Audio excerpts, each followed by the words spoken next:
Sedaqatu, sesungguhnya sedekah itu an zohri gina.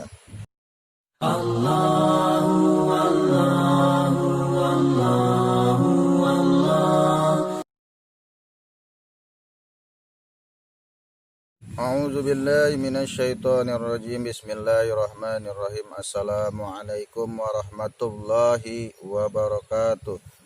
Alhamdulillahilladzi amarna bil ittihadi wal i'tisami bihablihil matin. Nusalli wa nusallimu ala hadzal nabiyil karim. Asyhadu an la ilaha illallah wahdahu la syarika la iyyahu na'buduna wa iyyahu nasta'in. Wa asyhadu anna Muhammadan abduhu wa rasuluh. Allahumma salli wa sallim ala sayyidina Muhammadin wa ala alihi wa sahbihi ajma'in, amma ba'd. Ikhwan wa akhwatu fillah yang dirahmati Allah, alhamdulillah pada hari ini kita masih diberikan kesempatan untuk kembali bermuzakarah, bermuhasabah di hari yang penuh barokah ini. Mudah-mudahan Allah senantiasa memberikan kita kemampuan untuk senantiasa istiqomah di jalan Allah, istiqomah dalam ketaatan, istiqomah dalam mendakwakan ajaran Islam secara kafah sampai akhir hayat hidup kita. Amin amin amin ya rabbal alamin.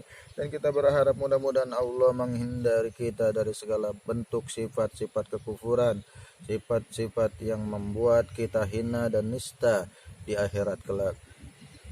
Ikhwan wa akhwatu fillah yang dirahmati Allah, seringkali para mubalik-mubalighah mengatakan pentingnya kita bersedekah karena sedekah sangat mewujudkan, merealisasikan nilai-nilai humanisme, nilai-nilai kemanusiaan untuk saling berkasih sayang antar sesama.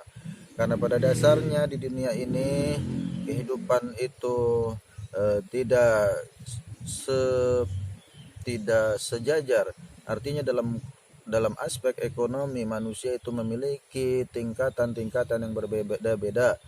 Ada orang kaya dan ada orang miskin dari sisi harta. Itulah sebabnya Islam sangat-sangat menganjurkan kita untuk sering-sering kali bersedekah kepada fakir miskin, kepada yatim piatu, demi terwujudnya keberkahan rezeki dan harta yang kita miliki. Ikhwan wa akhwatu fillah yang dirahmati Allah, dalam satu buah hadis Rasulullah menyinggung sebuah perkara yang terkait dengan sedekah yang berbunyi innamas shadaqatu, sesungguhnya sedekah itu an zohri gina, dari kekayaan atau dari kelebihan hajat kebutuhan kita. Al yadu wal yadu uliya khairum minayadis sufla, sesungguhnya tangan di atas lebih baik daripada tangan di bawah. Wabda biman ta'ulu, dan didahulukan orang-orang yang dekat atau anak keluargamu atau kerabatmu. Ikhwan wa akhwatu fillah yang dirahmati Allah, hadis ini menjelaskan tentang pengertian sedekah. Apa-apa saja, dalam kondisi apa sedekah itu bisa kita keluarkan. Di sini dikatakan dalam hadis tadi an zahri gina, yaitu kekayaan real kita yang merupakan kelebihan dari kebutuhan pokok kita. Artinya kita sudah tercukupi kebutuhan sandang pangan kita, kemudian tercukupi fasilitas-fasilitas kita, di mana jika tidak ada fasilitas tersebut membuat kita menjadi susah, menjadi sulit menjalani kehidupan. Nah, itulah yang masuk dalam pengertian harta yang boleh artinya yang layak untuk disedekahkan untuk fakir miskin ataupun anak yatim. Makanya pentingnya bagi kita untuk terus melatih diri agar gemar bersedekah, karena dengan sedekah itu ada keberkahan, ziyadatul khair, menambah kebaikan, ada rezeki yang Allah berikan kepada kita kemudian dinikmati oleh orang banyak, itulah yang disebut keberkahan, ziyadatul khair, menambah kebaikan. Ya. Kemudian di hadis ini juga dikatakan wal yadu uliya khairum minayadi sufla, wal yadul uliya khairum minayadi sufla, tangan di atas lebih baik daripada tangan di bawah. Itulah pentingnya bagi kita seorang yang beriman untuk senantiasa mempunyai keinginan memberi, tidak hanya berharap dikasih. Jangan sampai kita punya mental untuk selalu senantiasa berharap dikasih oleh orang, tapi tidak punya keinginan untuk memberikan bantuan hartanya untuk orang-orang yang membutuhkan. Wa badai biman taul, dan diutamakan adalah orang-orang terdekat kita, keluarga kita, anak kita, istri kita, kerabat kita, semuanya yang memang layak untuk kita bantu. Ikhwan wa akhwatu fillah yang dirahmati Allah.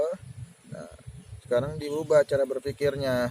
Jangan sampai kita punya pandangan bahwa jika kita sedekah, harta kita berkurang. Sebenarnya bertambah. Harta real kita adalah harta kita di akhirat nanti, yang dicatat oleh Allah. Itulah harta real kita. Harta dunia itu hanyalah harta fata morgana, harta yang hanya kita gunakan untuk bekal ibadah dalam ketaatan kepada Allah Subhanahu wa taala. Udah, jangan pengen ngedumel kalau ada orang minta sumbangan. Wah, ini dari mana nih, yayasan mana, bener nggak ini buat itu. Nggak usah mikir itu, kasih aja. Permasalahan dia jujur apa enggak, dia memanipulasi agama atau tidak, itu kembalikan pada dirinya. Nggak perlu. Kalau kita berpikir seperti itu terus, nggak ada kesempatan kita untuk bersedekah kepada orang.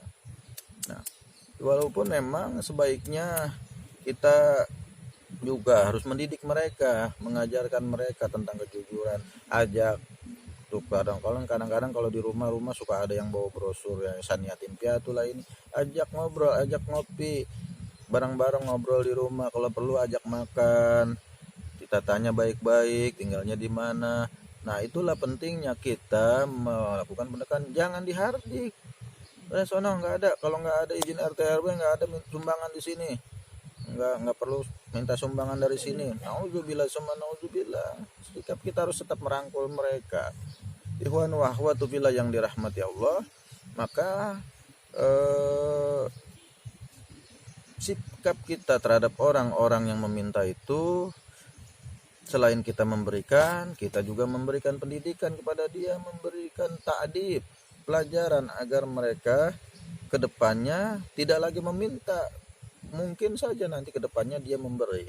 Itulah pentingnya kita membina. Jangan cuma sekedar ngasih doang tapi nggak diajak ngobrol, nggak diajak ini, dia nggak dibina, nggak dibimbing mentalnya. Akhirnya ya tiap hari ya seperti itu. Ya, bagaimana Rasulullah Shallallahu Alaihi Wasallam pernah berapa kali dimintai uang oleh sahabatnya, sampai 3 kali dikasih. Ketiga kalinya Rasul kasih kampak, suruh cari dia kayu bakar di buah hutan, kemudian dijual ke pasar. Apa pelajaran yang bisa kita ambil dari hadis itu? Itulah tugas kita, cara untuk melakukan pendekatan pada orang-orang yang meminta-minta. Kita kasih penjelasan bahwa orang-orang yang banyak mengemis dan meminta-minta itu nanti di neraka itu seperti tulang yang nggak ada dagingnya, seperti tengkorak. Itulah hinanya orang-orang yang memiliki mental mengemis, meminta-minta. Kita jelaskan kepada mereka, bukan menghardik, bukan menggibahnya. Itulah pentingnya kita untuk bersedekah dengan cara mendidik. Ya. Nah, sebelum ditutup, kesimpulan dari hadis tadi adalah, ayo kita gemarkan, gelorakan bersedekah. Ayo kita jadikan sedekah itu sebagai kebiasaan diri kita demi terwujudnya kesejahteraan masyarakat di tengah-tengah kita. Kurang lebihnya mohon maaf. Wallahul muwaffiq ila aqwamit thoriq. Assalamualaikum warahmatullahi wabarakatuh.